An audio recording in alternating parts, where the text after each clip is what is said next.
Vas-y, Charlotte. Donc, bonjour à vous, hein? Bon après-midi. Donc, Charlène Saint-Jean, je suis professeure à l'université, à l'Université du Québec à Rimouski depuis 1 an. Avant, j'étais à l'UQO, donc à l'Université du Québec en Outaouais. Donc, j'ai fait de l'ouest à l'est du Québec. Et ça fait 5 ans que je travaille, que je donne les cours d'éducation préscolaire pour nos futures enseignantes. Et je m'intéresse sur les pratiques, donc des pratiques de qualité chez les éducatrices, chez les enseignantes, chez les parents même, pour l'éveil et plus spécifiquement sur l'éveil aux mathématiques. Donc, c'est vraiment un peu le pourquoi que je suis avec vous aujourd'hui. Je vais commencer à vous partager parce que j'ai un diaporama à vous partager. Suzy, si tu veux, par la suite, je t'enverrai le diaporama si tu veux l'envoyer à tout le monde, donc il n'y aura pas de problème. Là. Je vais juste commencer. Est-ce que vous le voyez? Oui? Donc, je veux juste faire une petite précision. Donc, vous avez été plusieurs à vous présenter. Vous avez mentionné que vous aviez hâte de travailler sur la numératie. Bien, on va voir un petit peu plus loin pourquoi est-ce qu'on va travailler plus spécifiquement sur l'éveil aux mathématiques et non pas utiliser le terme numératie. Je sais que dans les écrits gouvernementaux, c'est beaucoup numératie, mais ça, c'est un de mes combats au quotidien. Donc, aujourd'hui, on va plus travailler sur l'éveil aux mathématiques pour soutenir, dans le fond, le développement des enfants, le développement des enfants chez les 0 à 5 ans. Et je vais vous parler un peu des progressions développementales. On va voir c'est quoi les progressions développementales un petit peu plus loin, spécifiquement pour les mathématiques. Je veux vous mentionner que cette formation-là, je l'ai faite avec Marilyn Dupuis-Brouillette, qui est chargée de cours et doctorante également, qui travaille elle aussi sur l'éveil aux mathématiques chez les enfants. Mais elle n'est pas avec nous puisqu'elle a accouché d'une petite Zoé hier. Donc, je lui ai dit non, c'est correct, tu peux rester bien à la maison. Donc, elle est à la maison des naissances. Donc, je voulais juste vous faire cette petite mention-là.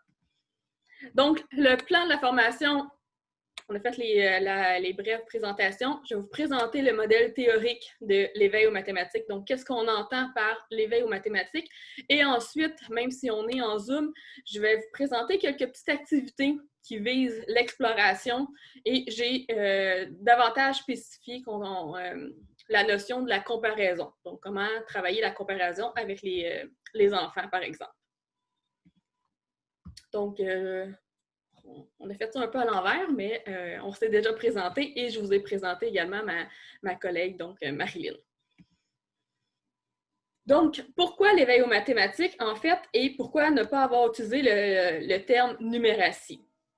Donc, l'éveil aux mathématiques se divise en 2 grandes dimensions. Donc, tout ce qui est numérique et quantitatif, donc tout ce qui est les nombres et les quantités, et tout ce qui est géométrie et raisonnement spatial. Donc, si on parle seulement de numératie, on est dans le côté numérique quantitatif et on laisse tomber tout ce qui est géométrie et raisonnement spatial chez les enfants. Donc, c'est vraiment pour ça qu'on va parler davantage d'éveil aux mathématiques, mais si jamais on veut travailler davantage la numératie, donc qu'est-ce qui est les nombres, la comparaison, le sens du nombre, l'estimation, le dénombrement, bien oui, vous avez raison, on va travailler davantage la numératie.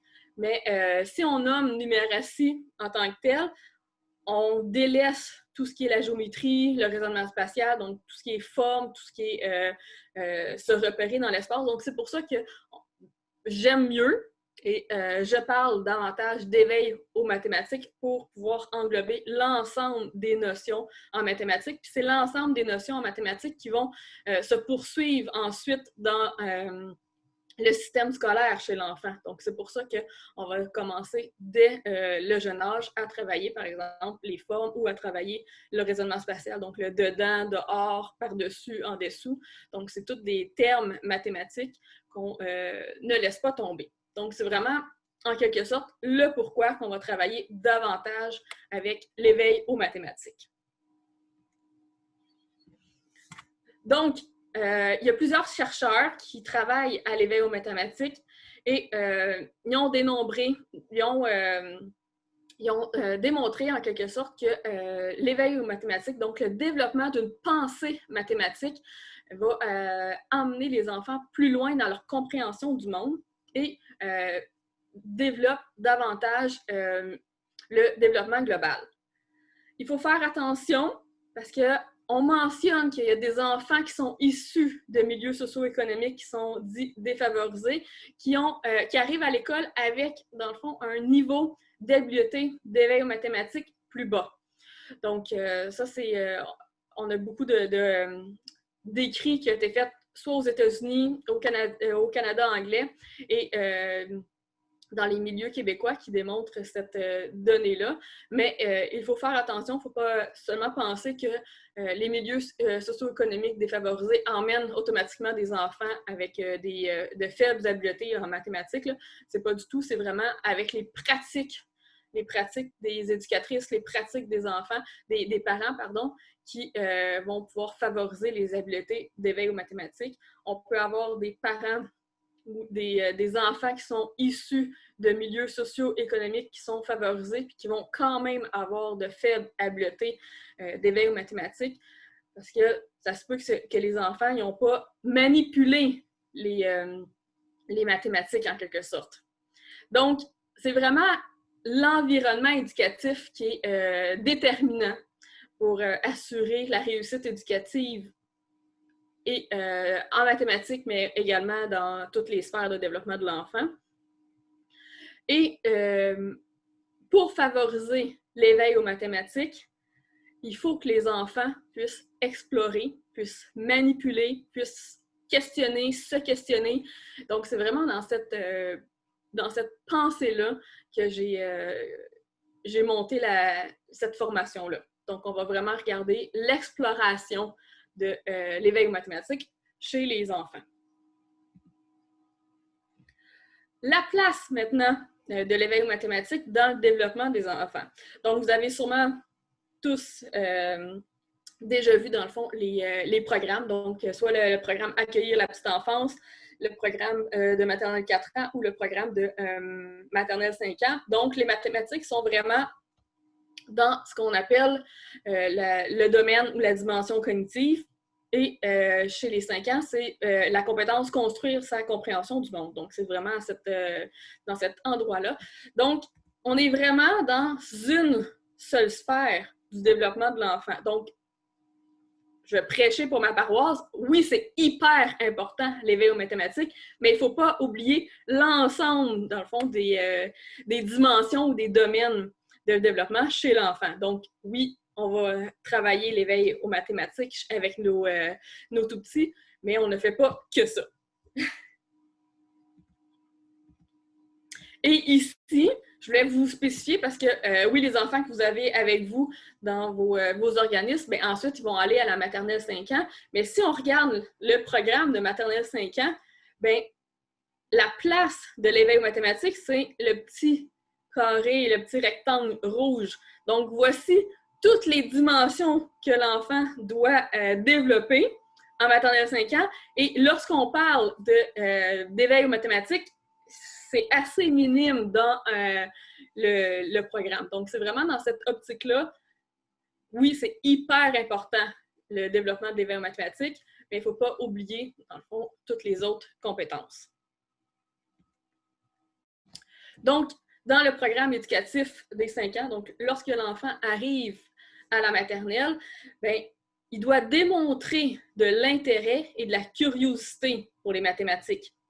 Ce n'est pas inscrit qu'il doit compter, dénombrer jusqu'à 10, ou jusqu'à 15, ou jusqu'à 20, ou bien non qu'il doit connaître les formes de base, non, il démontre de l'intérêt et de la curiosité pour les mathématiques.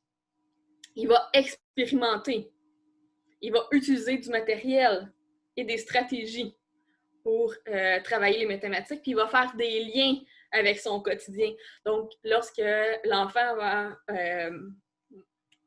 arriver au repas du soir et il va dire à sa maman « Ah, je vais aller placer les fourchettes. Ah oui, combien de fourchettes tu as besoin? Puis si l'enfant dit 6, mais que dans le fond, sont 3 à manger, bien, c'est là qu'il n'y a pas de lien qui se fait entre la notion de quantité et le quotidien de l'enfant. Donc, c'est vraiment dans cette optique-là qu'on va travailler l'éveil aux mathématiques jusqu'à 5-6 ans. Donc, je vous remets le modèle de l'éveil aux mathématiques avec les 2 dimensions. Donc, on va travailler les 2 grandes dimensions, tout ce qui est numérique quantitatif, donc tout ce qui est les nombres et les quantités, et tout ce qui est géométrie et raisonnement spatial. Habituellement, dans la petite enfance donc de l'enfant, de 0 à 5 ans, les parents sont davantage portés à travailler la dimension numérique. Donc, à travailler les nombres, la séquence. Hein. C'est plus facile parce que l'enfant, il va dénombrer. Il va compter de 0 à 10. Puis là, oh mon Dieu, il manque le 7. Hein? Souvent, là, l'enfant va compter, mais il manque le 7. Puis là, on dit oh, non, t'as oublié ton 7. Et les parents vont un petit peu moins travailler tout ce qui est géométrie ou raisonnement spatial. Des fois, c'est pas qu'ils vont moins travailler, mais qu'ils pensent pas que lorsqu'on demande à l'enfant d'aller va porter ton jouet sur la table, va porter ton jouet dans le panier, bien ça, c'est des concepts mathématiques que à plusieurs reprises, le parent ne sait pas, dans le fond, que l'enfant fait des mathématiques dans ce moment-là. Donc, la plupart du temps, les parents vont davantage axer sur les dimensions des nombres. Donc, la comptine numérique. Donc, c'est vraiment, c'est ce qui se voit, c'est ce qui s'entend chez l'enfant. Hein? Compte, vas-y, compte pour maman, compte pour papa. Mais c'est rare qu'on va se promener avec un triangle puis lui demander c'est quoi ça, c'est un triangle? Hein? À quelques reprises, on va le montrer quand ça arrive dans les livres et tout ça, mais c'est plus rare qu'on va prendre des branches et qu'on va construire un triangle, par exemple. Mais tout ce qui est nombre, c'est plus facile. Pratiquement tous les adultes savent compter, là, à quelques exceptions près. Donc, c'est pour ça que les parents vont davantage travailler ces dimensions-là. Par contre, on a découvert, on a davantage de recherches qui démontrent que lorsque les dimensions de la géométrie et du raisonnement spatial sont bien ancrées chez l'enfant entre le 0 et 5 ans, puis là, je ne dis pas qu'ils sont capables de dire c'est quoi le losange, puis c'est quoi tous les prismes et tout ça, là. Vraiment pas, on est plus dans la base, là. Mais lorsque les dimensions géométrie et raisonnement spatial sont bien ancrées chez les enfants, bien, ils ont davantage de réussite éducative au secondaire en mathématiques, en français et en sciences. Donc, c'est quand même un gage de réussite. Donc, voilà. Si jamais vous avez des questions, là, vous pouvez faire signe là, ou écrire dans la conversation. Là, Martine va nous gérer tout ça. Donc, je vous ai un peu parlé je ne vous ai pas mentionné, mais dans le titre, on avait le terme progression développementale. Donc, l'enfant progresse de 0 à 8 ans dans des progressions développementales pour chacune des notions. Donc, on avait la notion de quantité, il y a une progression développementale pour la notion de quantité. Après ça, on a la notion de comparaison, il y a une progression développementale pour la notion de comparaison. Les nombres, la même chose, la mesure, géométrie, raisonnement spatial. Donc, on a des progressions développementales pour chacune des notions. Les progressions développementales vont se transformer en progression d'apprentissage une fois que l'enfant rentre à l'école et il est scolarisé. On va aller voir un petit peu plus loin pourquoi. Okay? Mais les progressions développementales, c'est les connaissances intuitives des enfants. Donc, c'est intuitivement, avec le matériel, avec les questions qui vont être posées par le parent ou par l'éducatrice ou un adulte, bien, l'enfant va progresser tranquillement, pas vite, à travers les différentes progressions. C'est des progressions développementales qui ne sont pas spécifiques à un âge. Ce n'est pas parce que l'enfant a 1 an qu'il doit faire ça. Ce n'est pas parce que l'enfant a 2 ans qu'il va être rendu là. C'est vraiment par rapport à lui, qu'est-ce qu'il a fait avant pour arriver dans sa progression développementale. Mais, bien sûr, on peut dire qu'un enfant de 3 ans devrait être rendu à peu près là, par exemple. Mais c'est vraiment libre, c'est unique à chaque enfant, puis c'est vraiment caractérisé par chaque notion. On ne peut pas dire que si l'enfant est rendu à la progression, par exemple, le niveau 3 dans les quantités, ça veut dire qu'il va être automatiquement dans le niveau 3 en géométrie. Vraiment pas. Et à quelques reprises, l'enfant va faire des loops. Il va revenir avant pour ensuite aller plus loin. Donc, c'est vraiment dans cette optique-là. Et ce sont les progressions développementales, c'est vraiment des activités informelles que vous allez emmener à l'enfant. Donc, on est loin de la scolarisation en quelque sorte. Donc, c'est pour ça qu'on est dans des progressions développementales jusqu'à 6 ans et on est dans des progressions d'apprentissage après en première année parce que en première année, on est le 10 octobre, je crois. Le 10 octobre, Madame Marie, en classe, elle a décidé qu'elle voyait les nombres 7, 8 et 9. Puis c'est tout le monde, tous les enfants, donc les 20 enfants dans la classe qui vont apprendre les chiffres 7, 8 et 9. Donc, c'est pour ça qu'on appelle ça des progressions d'apprentissage. Lorsqu'on est dans des progressions développementales, c'est on écoute l'enfant avec nous, puis il nous montre « Ah, regarde, j'ai 2 roches. » Oui, t'en as 2, bravo. Si on en rajoute une autre, tu penses que tu vas en avoir combien? Va chercher une autre roche. Puis là, il amène l'autre roche, puis là, il dit 1, 2, 4. Ah, attends, maman va t'aider, on va compter ensemble. 1, 2, 3. Regarde, 1, 2, 3. Va en chercher. Là, on va faire un autre paquet de 3. 1, 2, 3. Fait que là, c'est dans cette façon-là qu'on va emmener, dans le fond, l'enfant à comprendre le concept de quantité qui est 3, par exemple.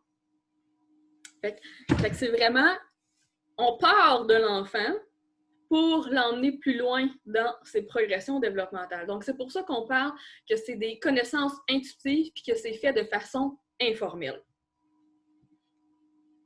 Est-ce que ça va pour les progressions développementales? Parce que moi, dans l'écran, j'ai juste Suzy qui hoche la tête. Mais c'est bon. Donc, pour vous donner des exemples, parce que là, on est resté plus dans la théorie, là. Donc, on va aller davantage dans la notion de comparaison. Donc, on va aller voir à quoi ça peut ressembler la notion de comparaison chez les enfants, puis c'est quoi les progressions développementales qu'on peut avoir pour la notion de comparaison.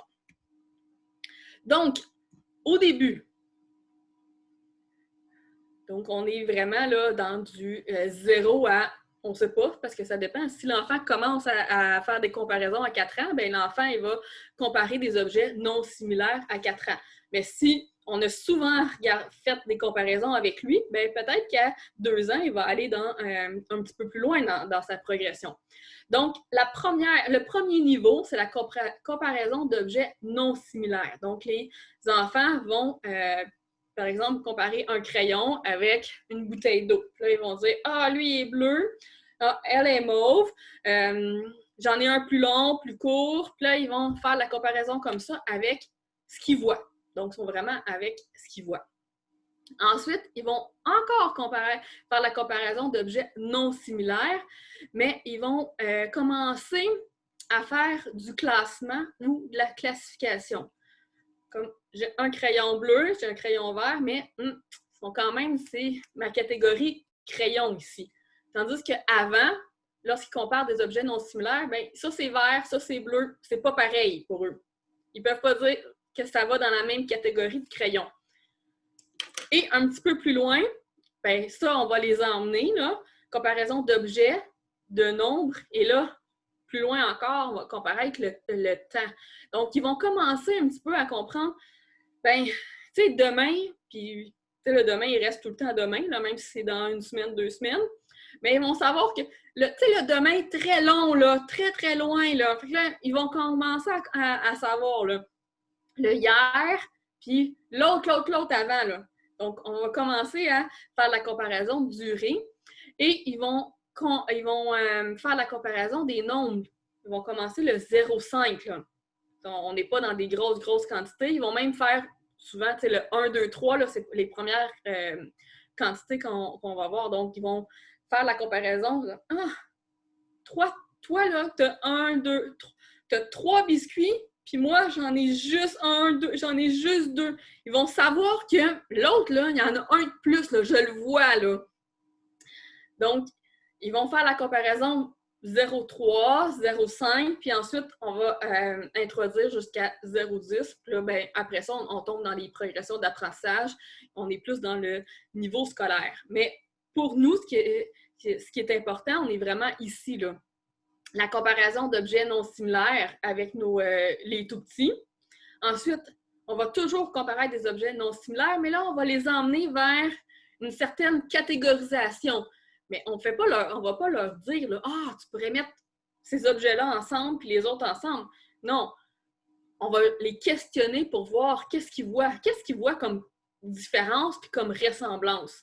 Et là, on va les emmener un petit peu plus loin. Puis ensuite, ben, ils vont aller vers la comparaison davantage avec les quantités lorsqu'ils vont avoir acquis la progression développementale qui est en lien avec les quantités. Parce qu'un enfant ne peut pas comparer, par exemple, des objets entre le 2 et le 5 s'il n'a pas appris, dans le fond, la consigne numérique, puis encore moins les quantités. Donc, vraiment, la comparaison, c'est vraiment par l'observation puis la manipulation de différents objets que les enfants vont pouvoir le faire. Puis les enfants, au début, là, ils vont comparer davantage des attributs. Hein? Ils vont comparer la grosseur, la couleur et la forme. C'est tout à fait normal. Puis ils vont davantage nous dire, ça c'est petit, ça c'est gros. Ça c'est dur, ça c'est mou. Donc, ils sont vraiment dans une comparaison de 2 caractéristiques ou 2 attributs. Puis là, ensuite, un petit peu plus loin, ils vont être capables d'en emmener davantage de caractéristiques pour avoir peut-être 3 catégories, puis ensuite 4 pour aller de plus en plus. Et là, je vais vous montrer une activité. Donc, c'est une activité qui est souvent réalisée davantage avec les enfants de 3, 4. Puis là, quand on arrive à 5 ans, là, on a davantage de classification en quelque sorte. J'ai fait une fois cette activité-là dans un groupe de garderie où c'était dans un CPE, puis les enfants avaient davantage entre 2,5 puis 3,5, je vous dirais. Là. Donc, avec les éducatrices, c'est sûr que nos enfants de 3 ans et demi, là, c'était un petit peu plus facile versus les enfants de 2 ans et demi, mais on a quand même eu des belles perles, en quelque sorte. Donc, on va vraiment faire la comparaison de tri, puis on va faire de la classification avec des objets communs, donc des objets qu'ils connaissent. Et on part de la lecture d'un livre qui est La Grande Aventure. Donc, c'est Gigi qui part, dans le fond, qui veut partir en voyage là, et tout ça. Là. Et par la suite, on emmène l'activité aux enfants. Donc, le livre nécessaire pour l'activité, c'est La Grande Aventure de Gigi. Je ne vais pas tout vous la lire, là, mais je vais vous donner les grandes lignes. Donc, en fait, c'est Gigi qui doit ranger sa chambre et que sa chambre, ben, on voit, dans le fond, à quoi elle ressemble. Donc, il y a plein de choses. Et ça ne lui tente pas du tout de ranger sa chambre. Donc, à la place de faire son lit et de ranger, elle va tout prendre ses objets et elle va les mettre dans une valise parce qu'elle veut partir à l'aventure. Donc, c'est la grande aventure. Donc, elle met tous ses objets dans sa valise. Et ensuite, elle va partir. Donc, voilà son aventure. Voilà. Mais en fin de compte, elle ne peut pas partir puisqu'il pleut. Donc, elle revient à sa chambre, elle défait sa valise et tout retombe par terre. Donc là, les enfants, s'ensuit une discussion de est-ce qu'on doit ranger notre chambre ou pas, là. Mais après ça, je leur donne toujours un sac, donc comme une valise, avec des objets que on doit, dans le fond, on doit aider Gigi à ranger sa chambre. Donc, voici la comparaison d'objets non similaires. Donc, on a plein d'objets. Puis avec les tout-petits de 2 ans et demi, bien, on n'a pas réussi à faire la comparaison. Donc, ils faisaient seulement nous nommer les différents objets. Donc, il n'y a pas de problème. Mais on les a questionnés, mais on voyait qu'il y avait pas d'idée de classification, donc c'est pas grave. On les a fait parler à la place, puis, mais ils ont observé ce que les plus vieux, dans le fond, les 3 ans et demi, ont fait. Donc, j'ai une équipe qui ont décidé tout ce qui était mou, puis tout ce qui était dur. Donc, ça, c'était eux. Et là, quand on les questionne avec la compote de pommes, pourquoi est-ce que... Parce que quand on y touche, c'est quand même mou, mais c'est le bouchon qui comptait ici. Donc, voilà. Mais lorsqu'on les a questionnés à savoir, oui, mais pourquoi ta compote, elle va dans les objets durs, ils ont eu un moment de réflexion. Ils ont été obligés de se questionner à savoir, pourquoi c'est vrai? Pourquoi? Parce que nous, on l'avait mis dans les durs à cause du bouchon, mais ils ont eu un moment, on les voyait là qu'on les emmenait, ils se confrontaient un peu dans leurs idées. Fait que là, on aurait pu les emmener encore plus loin à savoir, est-ce que ça se peut un objet qui est mou et dur à la fois? Si oui, qu'est-ce qu'on fait là ici? Là, on a 2 catégories. Là, on ne l'a pas ici, là, mais on leur avait mis 2 assiettes vraiment pour qu'ils puissent voir, là, qu'ils puissent mettre. Mais donc, on aurait pu emmener une 3e assiette. Puis est-ce que dans celle-là, dans cette assiette-là, on pourrait mettre des objets durs et mous à la fois? Donc, voilà. Ensuite, j'ai un autre petit groupe que c'était les couleurs. Donc, d'un côté, on a le rose, donc les objets qui avaient rose. En haut, c'était le blanc. Ensuite, on a le jaune qui était seul, le noir avec le livre, là, puis il y a comme un bracelet par-dessus. Et ensuite, on a le bleu. Donc, encore ici, on les a questionnés à savoir, oui, mais la balle, ta petite balle, là, c'est pour ça qu'on l'a bien placée pour montrer que la balle, elle avait quand même du bleu. Alors, qu'est-ce que tu peux faire, toi, ici, là? Parce que là, tu l'as mis dans le blanc, mais est-ce qu'elle aurait pu aller aussi dans le bleu? Puis là, oui, c'est vrai, tu sais. Le pyjama, tu l'as mis dans le rose. Oui, mais c'est parce que je trouve tellement que les éléphants sont beaux, sont roses. Puis, oui, mais il est blanc. Est-ce que tu aurais pu le mettre dans le blanc? Puis, il y a aussi des éléphants bleus.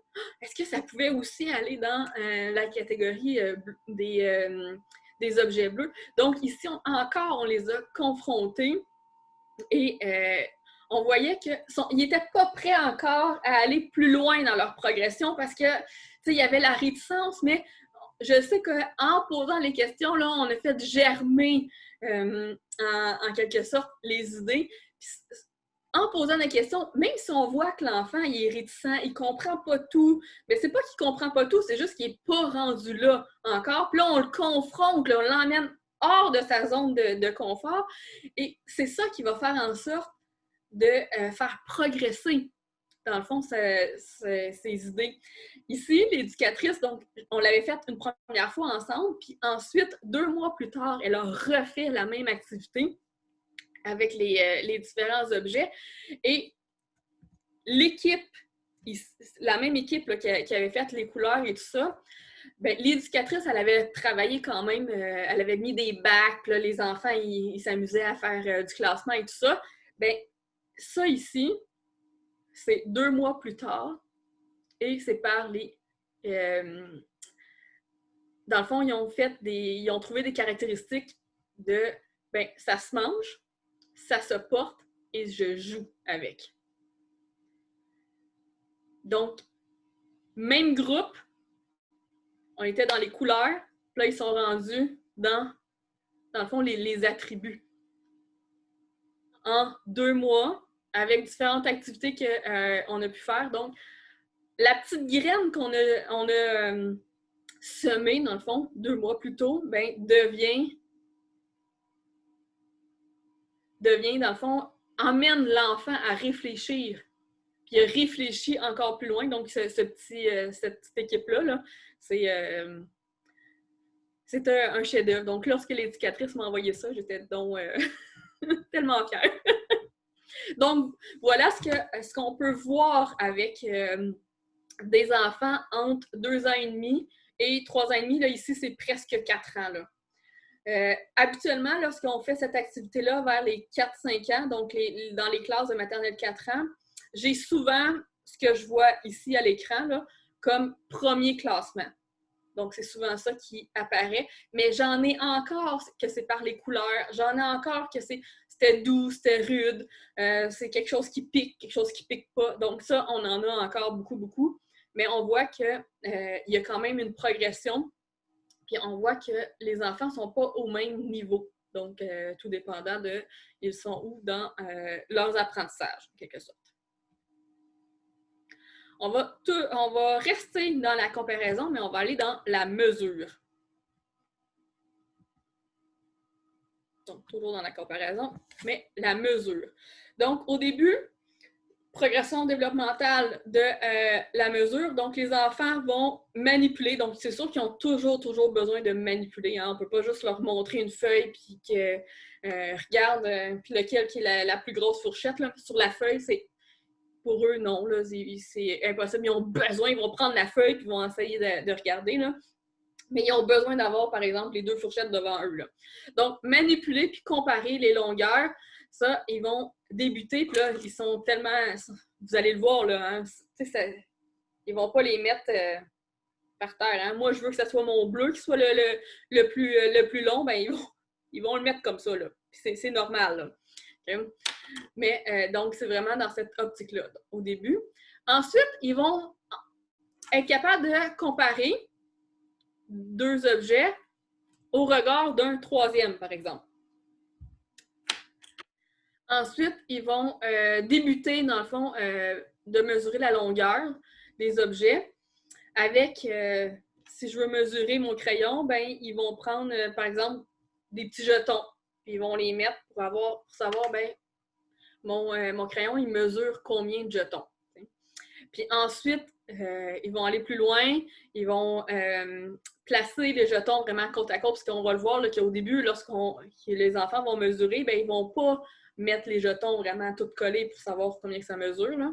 Puis ensuite, ils vont mesurer avec des unités identiques, parce qu'au début, lorsqu'ils veulent mesurer, ils peuvent prendre un jeton, une trombone, un jeton, un bouton, la petite figurine du cheval. Donc, puis ça, c'est normal. Là. Fait qu'on on les laisse vraiment explorer dans cette optique-là.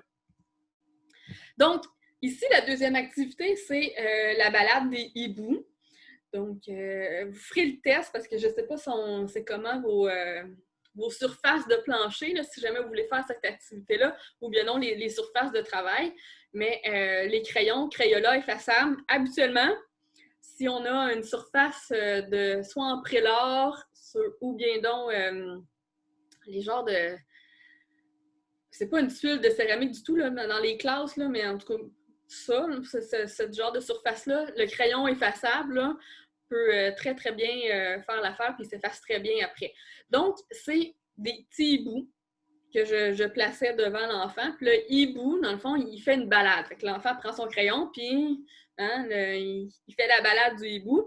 Puis là, ensuite, je veux savoir quel hibou dans la classe là, qui a réussi à faire la balade la plus longue ou bien non la balade la plus courte.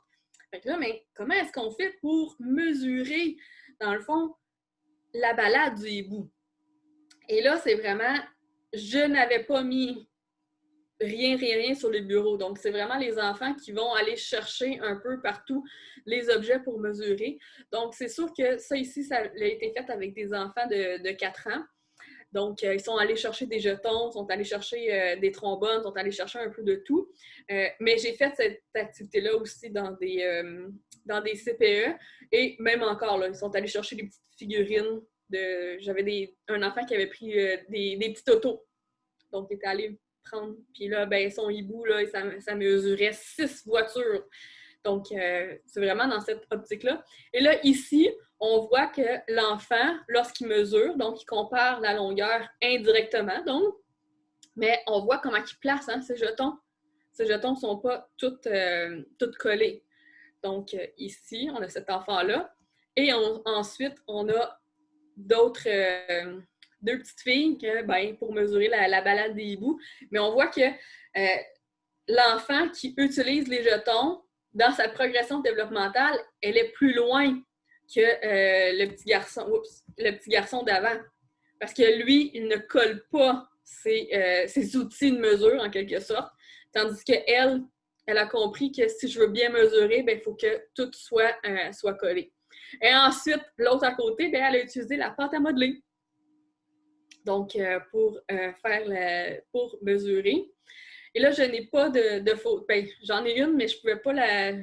J'aurais pu enlever toutes, mais j'avais les visages des enfants, fait que je ne l'ai pas utilisé. Mais là, avec ça, là, est-ce qu'on le sait, c'est quel hibou qui a fait la balade la plus longue? Non. Les enfants, non. Alors, les enfants ont pris tous les petits boutons, là, tous les petits jetons, ils ont mis par terre, un après l'autre, puis ils ont vraiment, vraiment mis en ligne droite. Et la petite fille qui avait utilisé la pâte à modeler, elle a pris son serpent, puis même chose, sont allés toutes les mettre côte à côte, en quelque sorte. On n'a pas le choix pour faire la comparaison.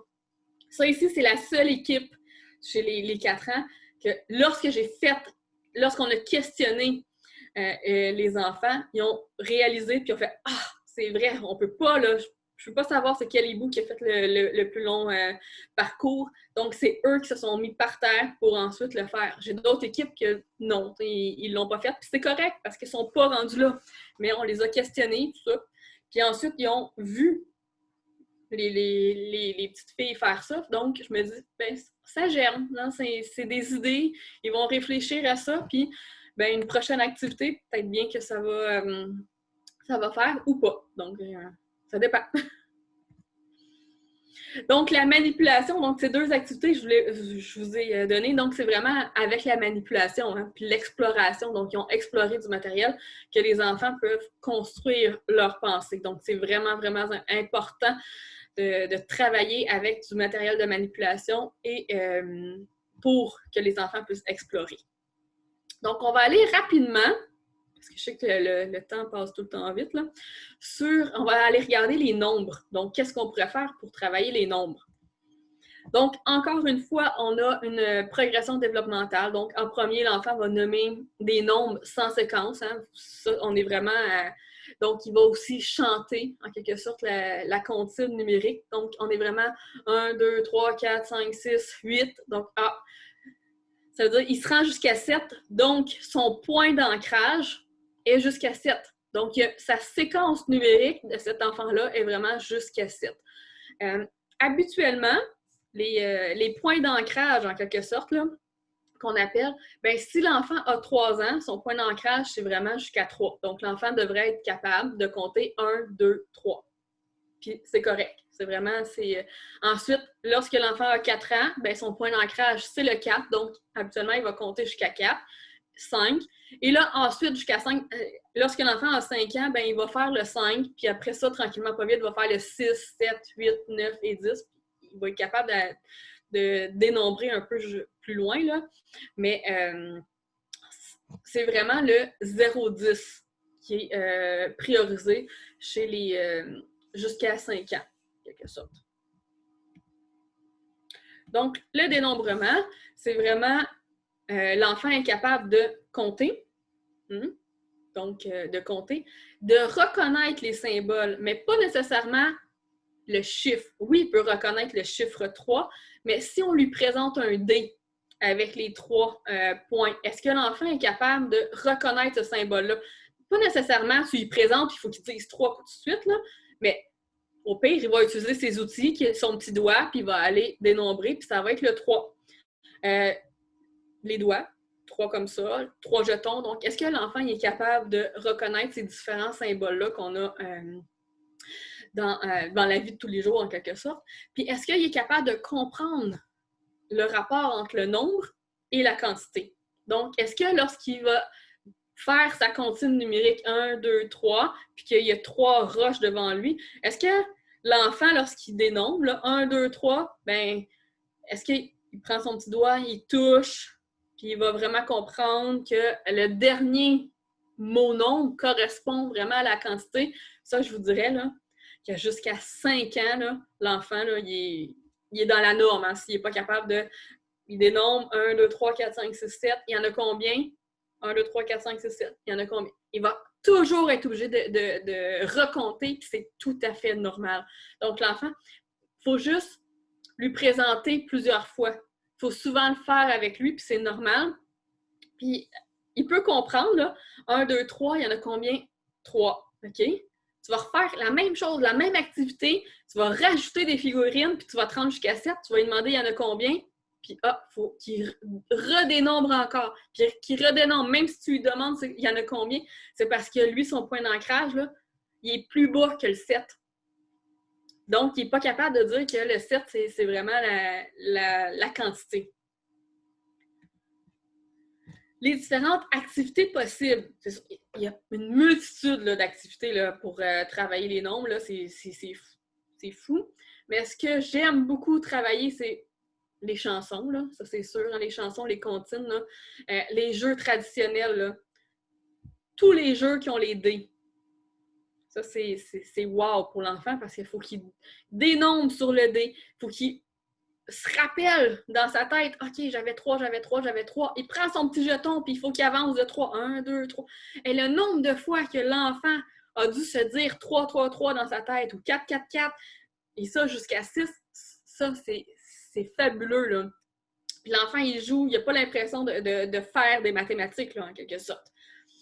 Ensuite, le jeu de la petite souris. Donc ici, on a 2 enfants, Antoine et Flavie, là. La petite souris, là, ils travaillent avec juste 2...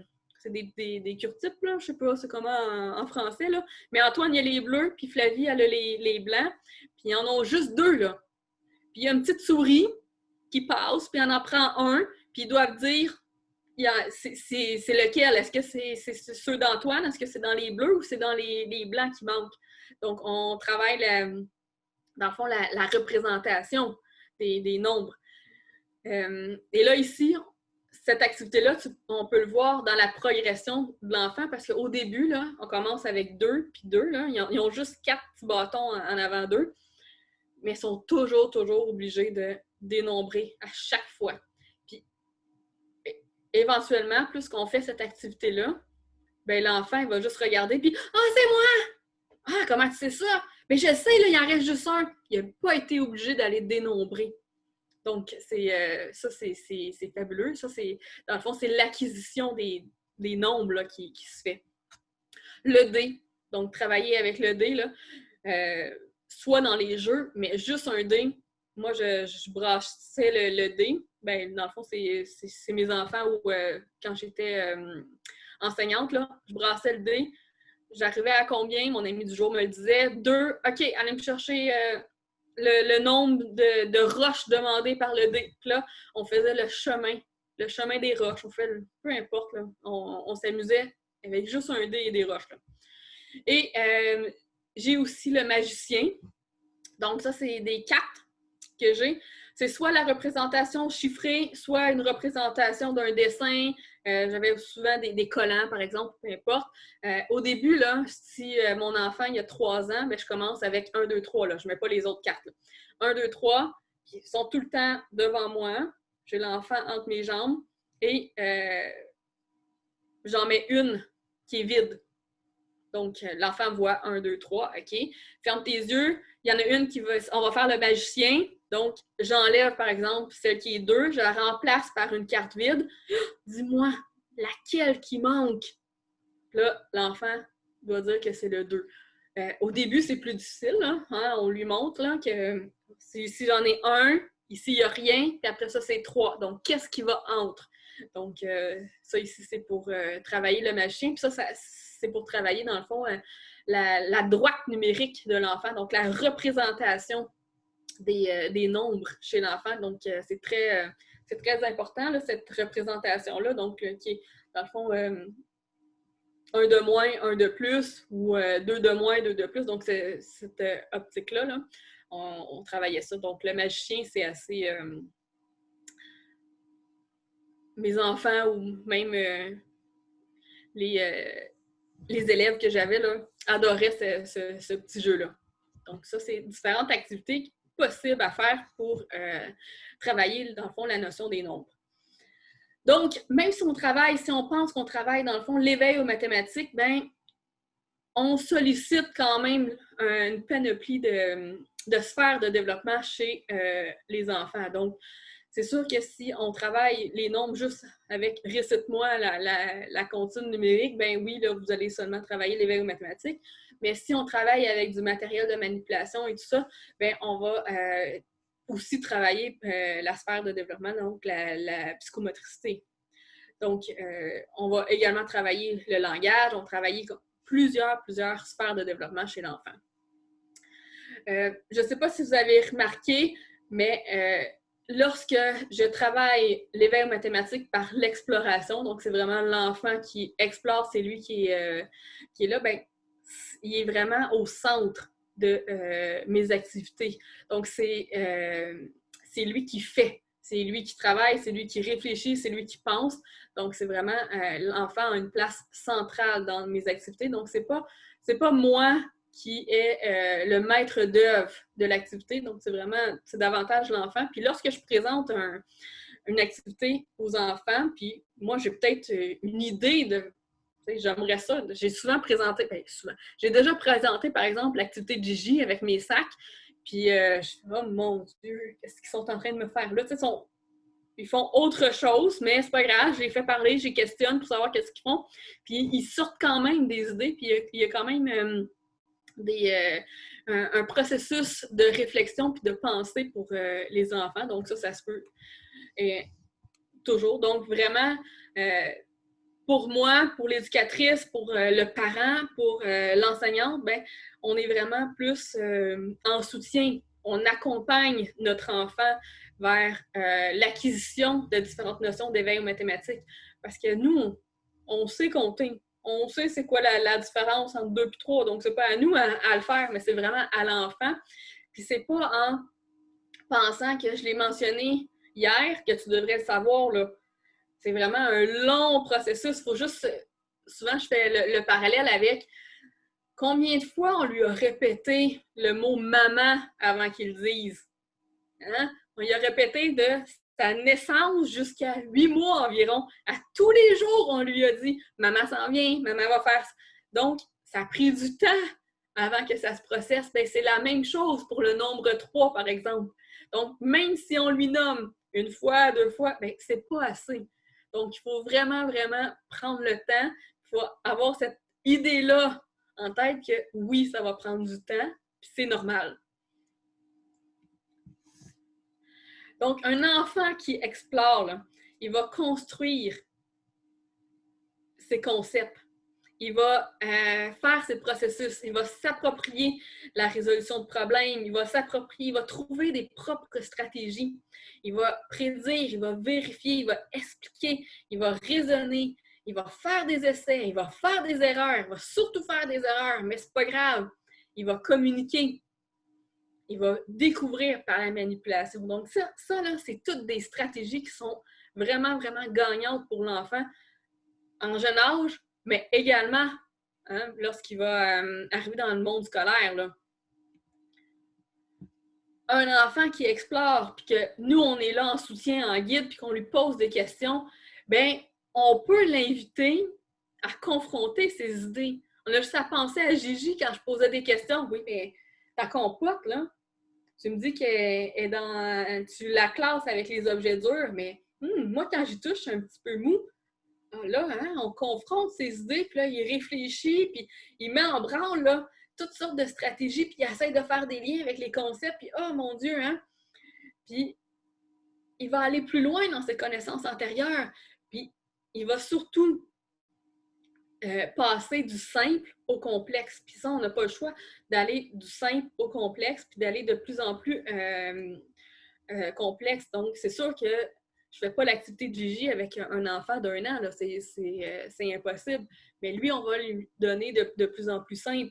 Donc, pour aider, dans le fond, l'enfant à aller plus loin dans sa démarche, dans ses stratégies. Donc, lorsque l'enfant explore, il va être actif cognitivement dans son apprentissage.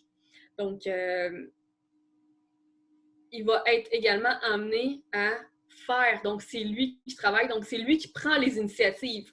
Je ne leur ai pas dit au départ que lorsque devait faire la classification des objets de Gigi, que ça me prenait absolument 3 classifications, par exemple. Donc, du tout, c'est vraiment l'enfant qui travaille. Il va interagir avec ses amis. Puis, donc, on est vraiment dans le développement global, puis il va faire de la résolution de problèmes en contexte de jeu.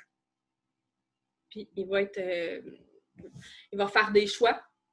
Il va observer les différentes relations qu'il y a entre les différents objets. Il va construire lui-même ses propres connaissances.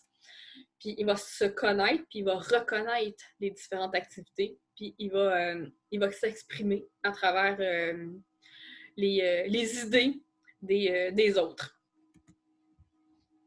Donc, il va construire lui-même ses modèles, il va se remettre en question, mais surtout, lorsqu'on amène des activités d'exploration, bien, on va tenir compte du rythme de développement de l'enfant, puis que chaque enfant, dans le fond, est unique.